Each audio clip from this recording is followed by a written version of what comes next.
Good morning, good afternoon, and good evening, everyone. From whenever you are seeing this, possibly that may be relevant to you. Hi, my name is Orko. So, what we do primarily here is uh, we talk about topics that typically has a very high importance in your CAT, in MAT, SNAP, IFT, any MBA entrance exam, be it even if it for GMAT. So these sessions are primarily for Indian MBA exams. I will have a separate session on GMAT because some of the concepts or the level of details that is required for Indian entrance exam is different from what is required in GMAT. With that, let's focus on. So today we are going to talk about simple and compound interest. But before that, a small intro about me. I'm Orko. If you have not seen my other videos on other topics of arithmetic, we have done till now, you can see it. I will drop it in the I button.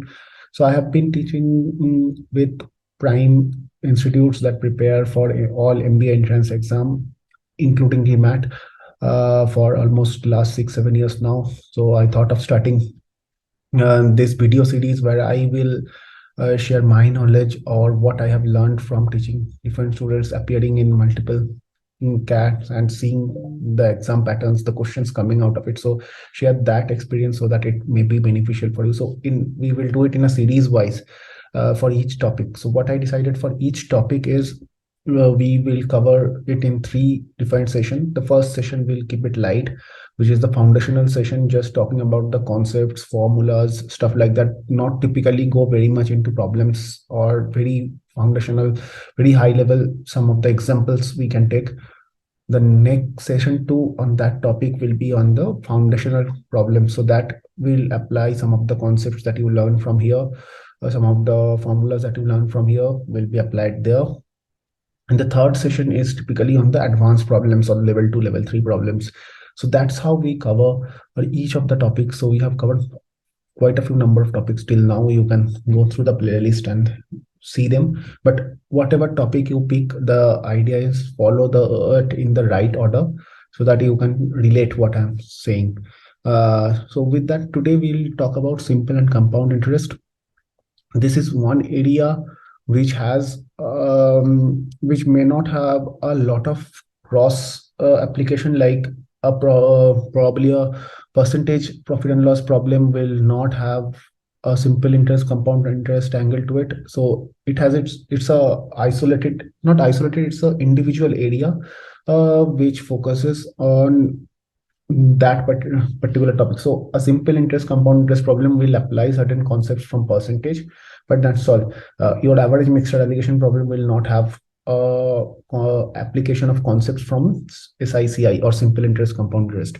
So we learn topics like percentage. We learn topic like profit and loss. So these has a lot of cross application in other area problems as well.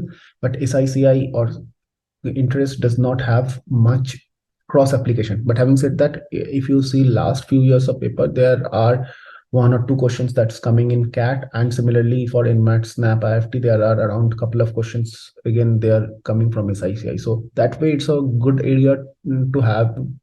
There are a few formulas, if you remember them. Most of them you are learning from school. We will try to have few kind of new formulas that you have not typically covered in school, give you a few methods to calculate. So with that, we will be able to cover today's topic. So this is a foundation class. So we will be talking about the concepts and the formulas typically. So to get started, what is SI and what is CI? So SI basically simple interest, and there is another called compound interest. But let's start with the simple interest first because it's simple. So all of us, I know, have some extra money, or if you have all of us had heard of savings account, right? So if we know, if anyone has any extra money in our family, typically our father or mother, they keep that money in the savings bank account. Why they keep that money in the bank account? Couple of reasons. That money is safe. It's not keeping in form of cash at home, which has a risk of theft or risk of getting lost or getting used unnecessarily.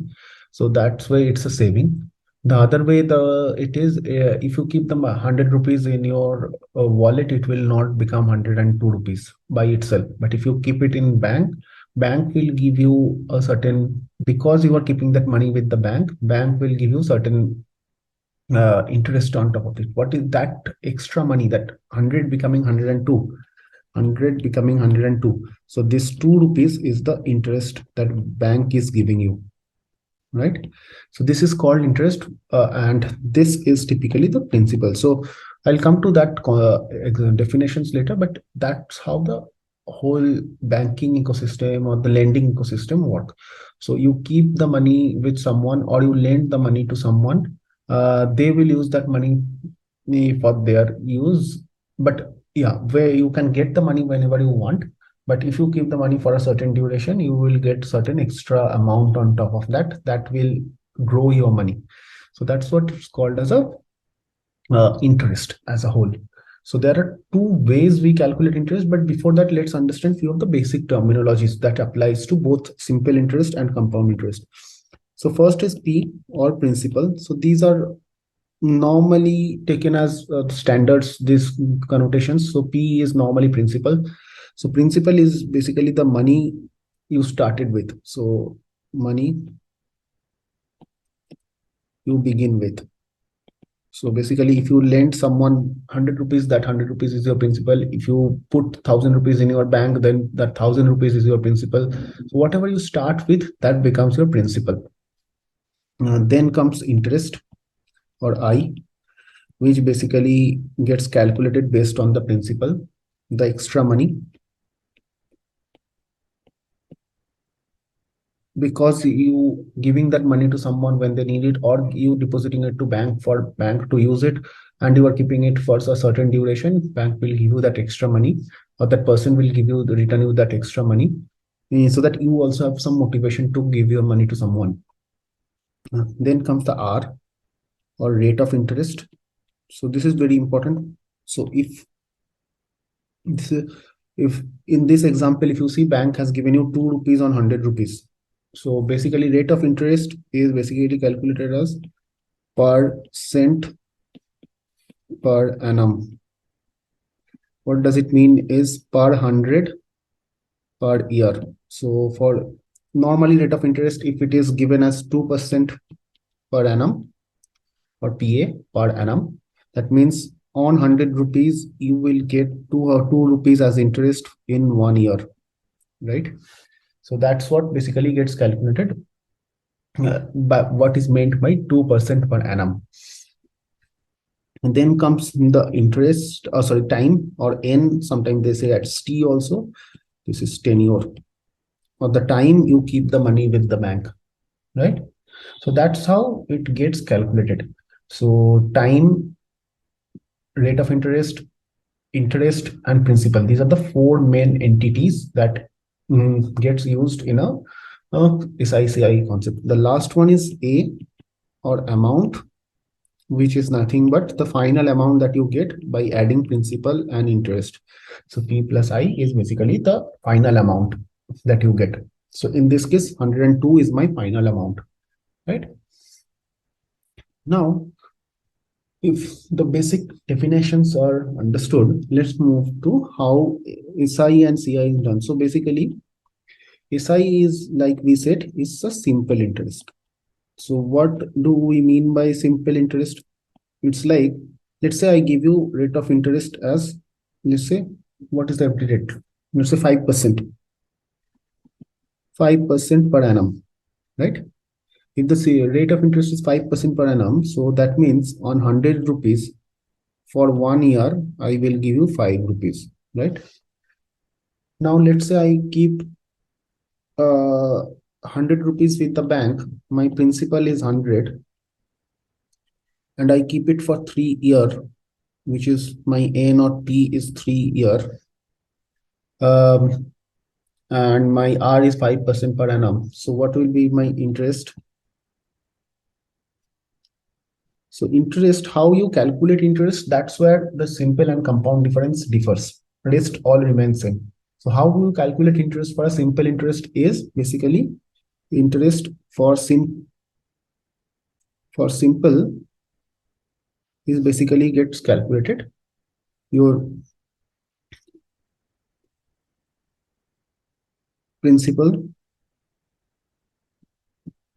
remains same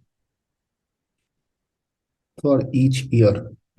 So what do I mean by that? Let's say year one, you have kept it for 3 years. So let's say year one, your principal is 100, your interest is 5 rupees.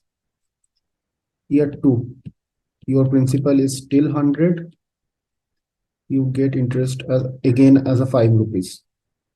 Year three, your principal is still 100 because you have not submitted any more money. Your interest is again 5 rupees.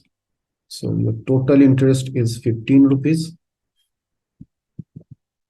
End of 3 year, you get 100 plus 15, 115 rupees. So that's how the simple interest gets calculated. In simple interest, your principal remains same for each year. And if you see, your interest earned is also same for each year. So what is the characteristics of simple interest? Your principal remains same for each year, which is 100. That's the principal on which you calculate your interest. And your interest earned also remains same for each year. So that's what is simple interest is all about. So these are the two main attributes of your simple interest. Principal remains same, interest earned remains same for each year. That's how. So there are two formulas. We will quickly cover the two formulas of interest. One is just a minute. So one is calculated as interest,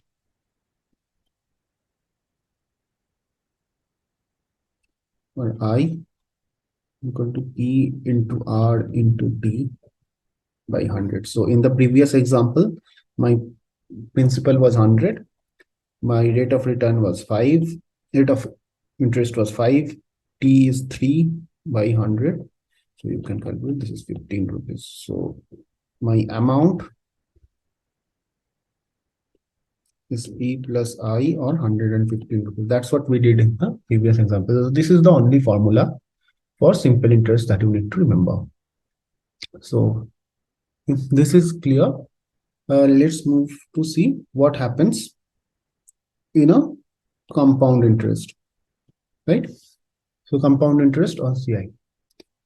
If you see typically in a bank does not follow simple interest because this is not beneficial, or this is not right. Simple interest by principle looks simple on face value, but it's not by principle right for the customer or the lender or the depositor who is depositing the money to the bank, or I'm giving to someone.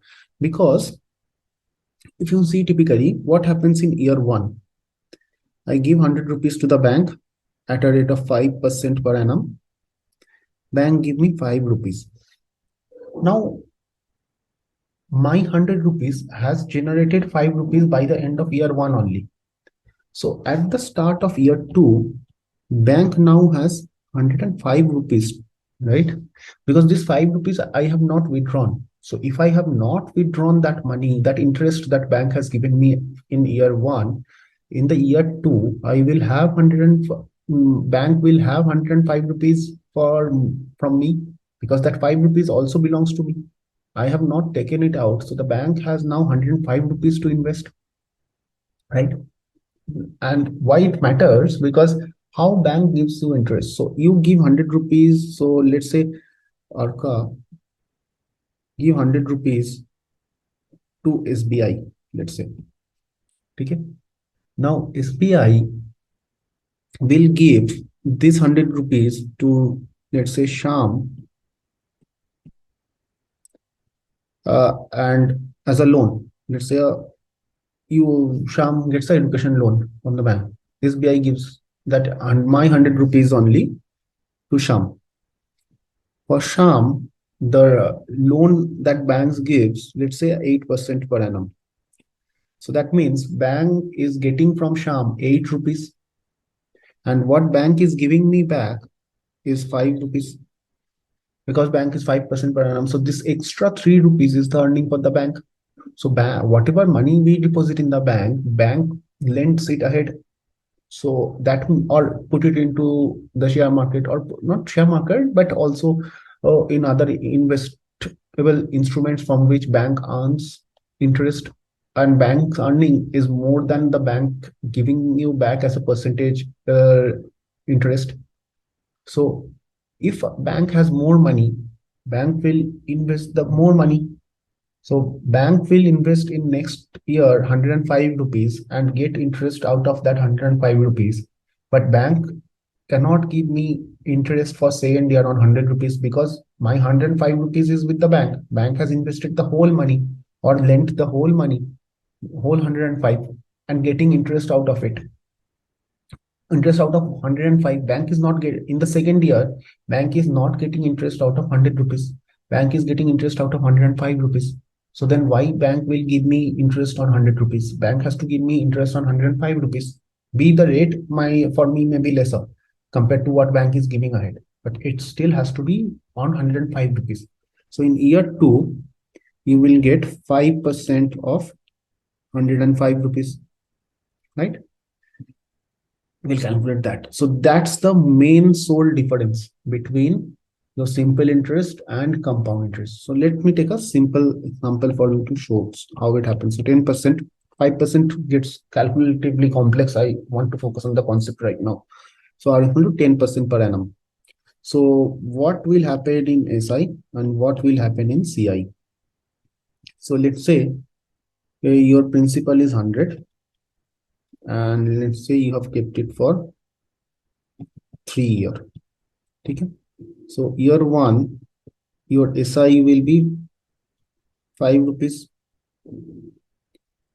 is your interest, and your principal is 100 rupees.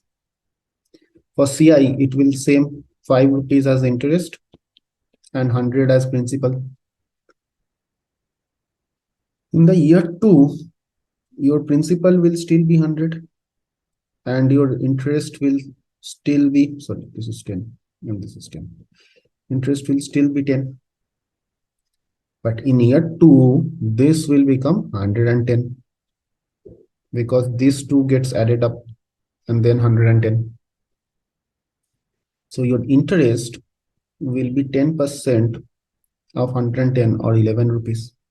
So here you are getting interest of 10 rupees, here you are getting an interest of 11 rupees. In year 3, your principal is still 100, your interest is still 10, but here your interest is on 110 plus 11, 110 plus 11. So in year 3, your principal has become 121 rupees. Your interest is 10% of 121, 12.1. So in this case, your total interest is 10 first year, 11 second year, 12.1 third year. So that means 10, 11, and 12.1, 33.1. Here is your interest. Here your interest is 10 plus 10 plus 10, 30 rupees. So see the difference on 100 rupees only. So that's why CI is always beneficial, and CI is also more logically right. So that's how the difference between SI and CI. Now let me tell you the formula for CI. CI formula is amount, or A, E into 1 plus R by 100 whole to the power n. Right? So if I have to calculate interest, it is amount minus principal. So amount ka formula is this, then you apply this for A, and A minus P. So in the previous example, how we got the amount? If we take the previous example, my principal was 100, my interest rate was 10, 1 plus 10 by 100 whole to the power 3. So 100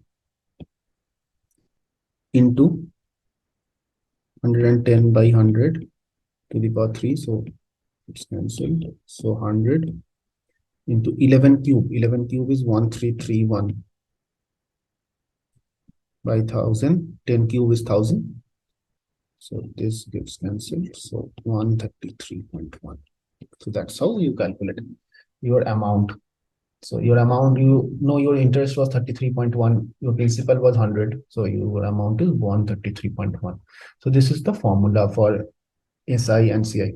What you also should notice is for 2 years, what happens for SI is the same interest plus interest, right? The same interest gets added twice. But for CI, what happens? First year is the same. So if you see SI interest and CI interest for first year, it will always be same. Same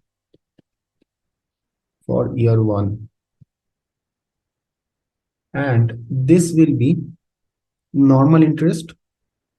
For year two, this will be interest plus our percentage of principal plus interest of last year. So basically, don't get confused by the formula. What I'm trying to say is you get your interest earned that you have earned here gets added to the principal. And because of this interest, you get some more interest. Because for CI, the first year also gets calculated on principal. For CI, first year also gets calculated on principal. In second year, CI also gets interest gets calculated on the same principal. But in the second case, your principal now become principal plus interest of first year. Because of this component of interest, you will get some extra interest in SCI. So that's the whole logic you need to understand. So for first year, there is no difference. For second year, because of the interest from first year has been added to the principal and your principal has increased, because of that extra interest that added to the principal, you get extra interest in the second year, right? I hope this is clear. So let's say if I say for 2 years, your SI gives 600 as interest and CI gives 660 as interest. This is for a quick example I'll take. Let's say for 2 years, your simple interest is 600 rupees and your compound interest is 660 rupees. This much is given. Can you from here calculate the rate of interest? R is how much? So for SI, if we know for 2 years, rate of interest is same. So I1 plus I2, and we know I1 should be equal to I2 for SI. So it is 300 plus 300, right? For both the year. So this is year one, year two. For CI, I know first year will be same as the simple interest. So for I1, it has to be 300, but for I2, it has to be 330, right? Because, sorry, 360, because it's 660. So 300, that should be same for the first year for both of them. For the second year, it should be 360 for CI. Then you get the total interest of 660. So why there is a 60 rupees extra? Because this 300 rupees is added to the principal. So can I say R% of 300 is equal to 60 rupees. So because of this extra amount that is getting added to the principal and increasing your principal generates 60 rupees extra. Your principal was normally generating 300. It could have generated 300 from principal, but the extra 60 rupees is coming out of this interest. So R% of this interest must be equal to 60 rupees. Then you can calculate how much percentage of 300 is 60 rupees. It's 20%. So from here you can calculate R is 20%. So these are if your understanding is very clear on why it is happening, you can solve most of the SICI problem easily. Okay. Now there are certain variations to it. I'll come to that. So there are certain variations in the way in that you can calculate. So let's say your R, what we calculate is R is percentage per annum. Now, if you see typically your interest is not typically generated at the end of a year. If you see your bank statement, it gets generated every quarter, every 3 months. Few banks gives every month interest. So how it is calculated percentage per annum? But bank declares always interest rate in terms of percentage per annum. So how will you calculate the interest? So for SI,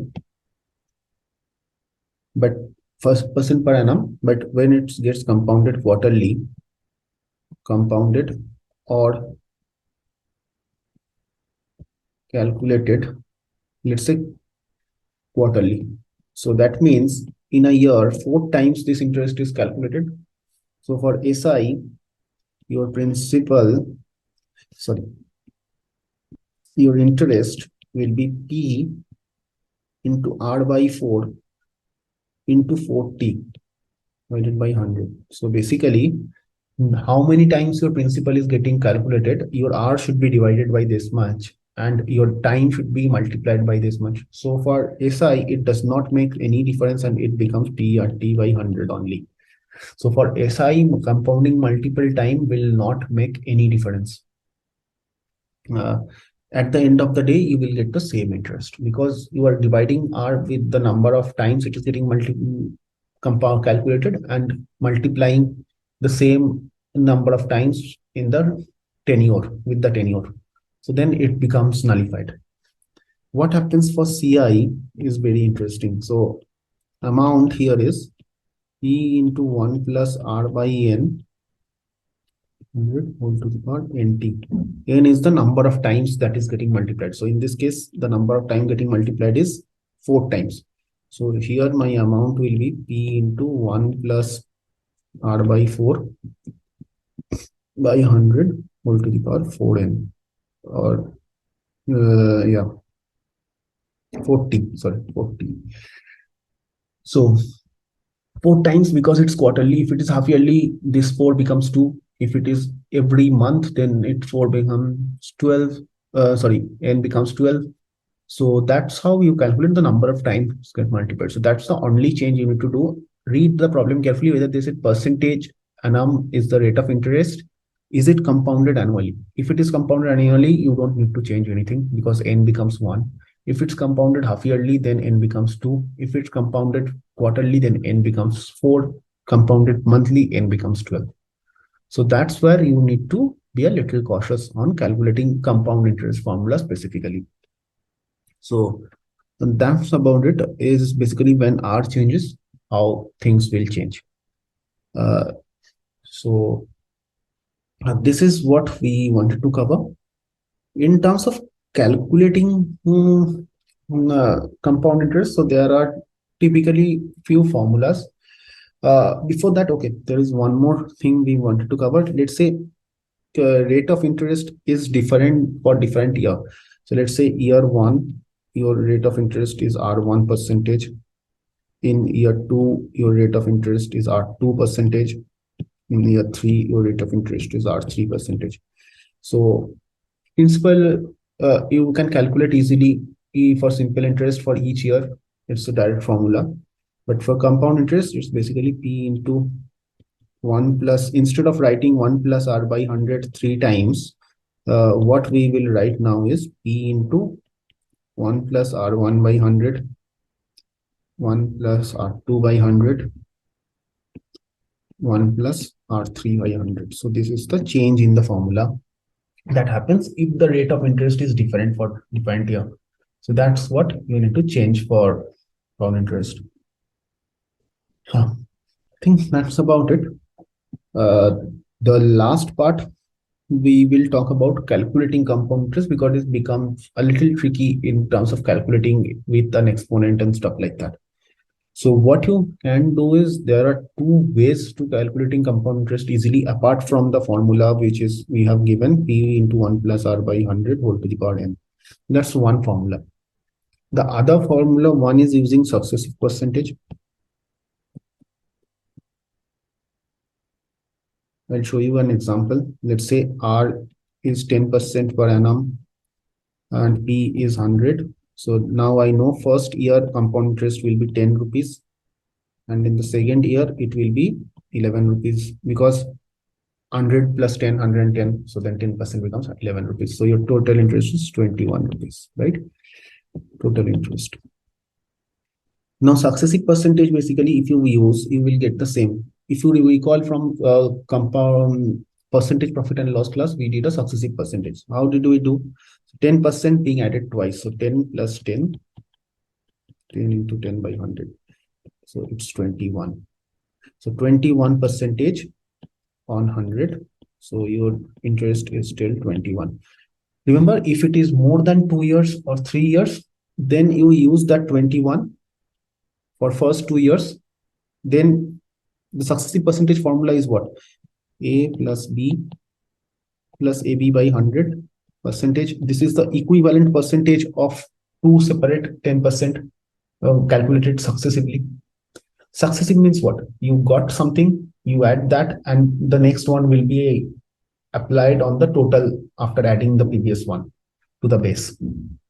So successively there is a change. It's not one on the base, second is also on the base. It's first one on the base, second one is base plus the first one, and then apply the second percentage. So if you have 3 years, so always take the first 2 years and then apply the third year formula, 21 plus 10, 10 by 100, and this you will get 33.1%, which we, if you remember on the previous problem, we got 33.1 rupees as an interest only.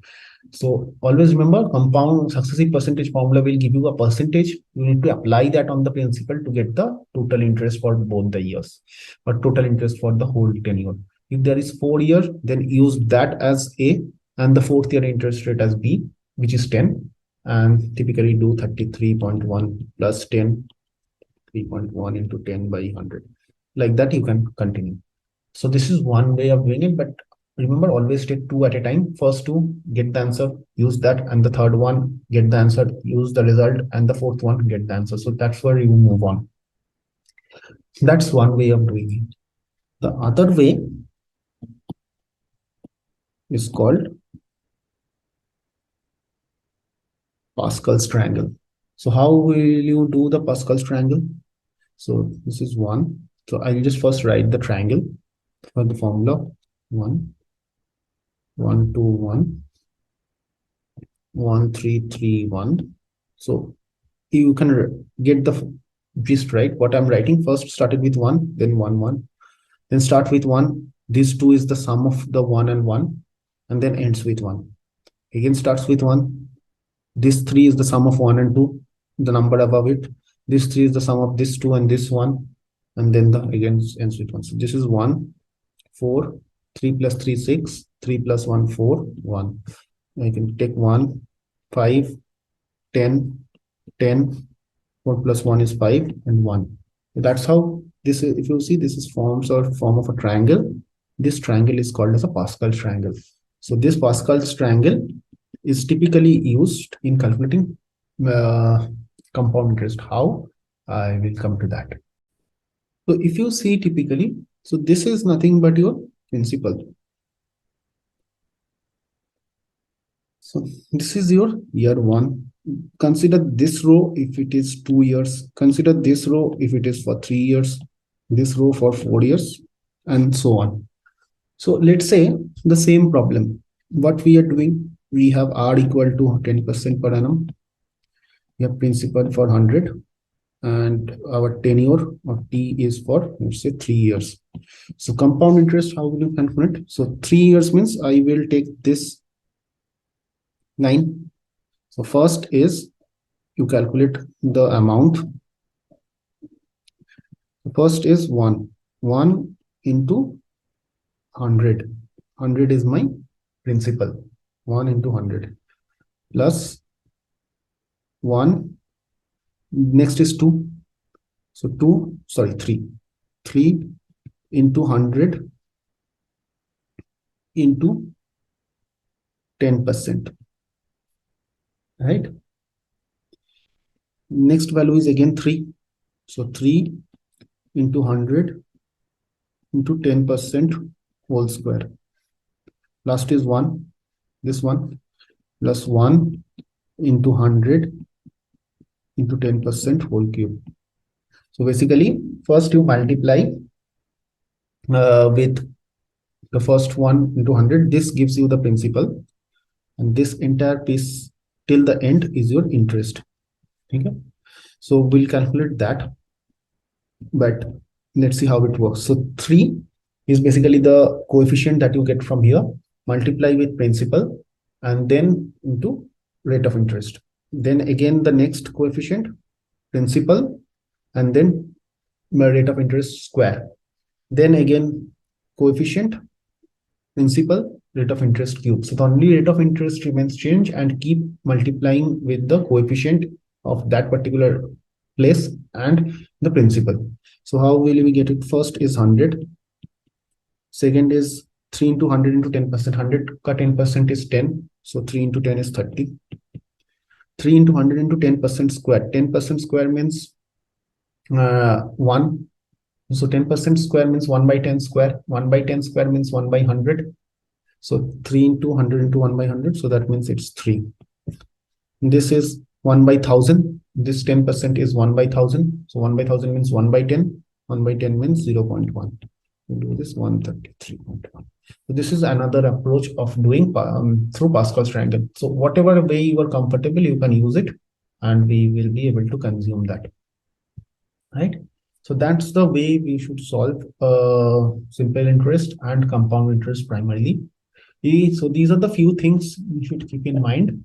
Whichever formula you are comfortable with, you can use it. So in the next session, we will talk about the level 1 problems, some of the problems that apply some of these logics or the concepts or the formulas we learned here. And in the next subsequent session, we will talk about the advanced level problems. Hope this session was helpful. If you have any doubt, drop me in the comment, or I will drop my mail ID in the description box. You can drop me a mail and we can take it from there. So hope to see you soon in the next session. Thank you for joining. Bye.